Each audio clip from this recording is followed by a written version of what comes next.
16 years ago, I returned to Spain. I was there in the U.S. Navy in the mid-60s. I went to Madrid and rented a room from a woman named Belén. She was in her mid-40s, divorced with a son at college. Her son hadn't moved far away. Belén had a freelance job and it was hit or miss, so renting the vacated room would help with the bills. I stayed with her 3 months as I explored the city. Belén took me a couple of times to a Zen retreat west of Madrid. It was there I met a woman from Panama. She talked up the idea of retirement in her country. I was a year into collecting my Social Security pension, and the idea intrigued me.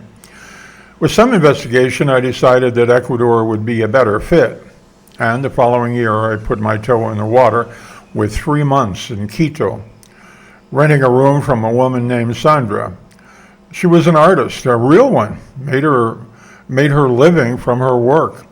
Her house was in the northwest part of the city. I stayed there a couple of months, then moved to Cuenca, Ecuador's third city in terms of population.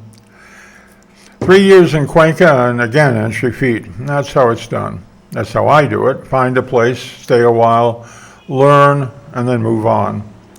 When I left Cuenca 13 years ago, it was for Vilcabamba, where I'm living now. I think I reached my ultimate destination. In life's game of musical chairs, I found a comfortable one. Vilcabamba is a village, in every sense a village, physically and culturally. Oh, they still exist in my native USA, but they're rare. The almighty automobile helped destroy them. The car that sucks up a fifth of a worker's income has isolated and fragmented the urban areas. You shop here, you work there, and you live in yet another place. Every day between those places, you burn gas and pollute the air. You risk accident, too. The automobile interests worked against public transportation for a century to the point where you had to have a car. If you walk, it's from the parking lot to an entrance. Here in Vilcabamba, the exercise is built in. The healthy walk is from your house or apartment to the restaurants and stores and watering holes, the hangouts, to the grocery store or the Sunday market next to the bus station. The park in front of the church with its fountain and pigeons and children playing. The park seems to be on a walk to anywhere. And as I walk through town, I meet people. Those I've known here for most of these past 13 years, and new people as well.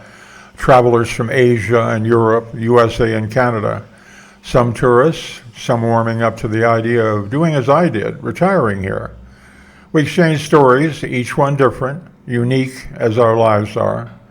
I watch these new friends adapt or fail to. Every day I improve my Spanish. That's a plus for me, living here. I've been learning Spanish for 60 years.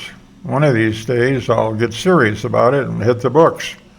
For now, I grab the nearest verb and wing it. My hearing is degrading.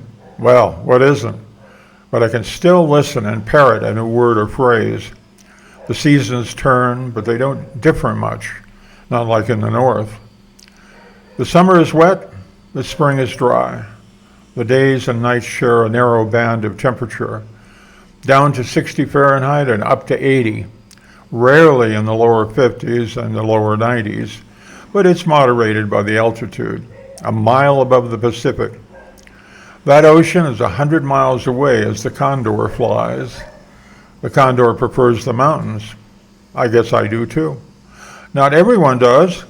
Cuenca is 8,500 feet and Quito nearly 10,000. I think about 5% of those who try can't tolerate the altitude. Not surprisingly, the coastal cities of Guayaquil and Machala are at sea level. This no doubt to improve beach access and simplify port operations for the banana boats.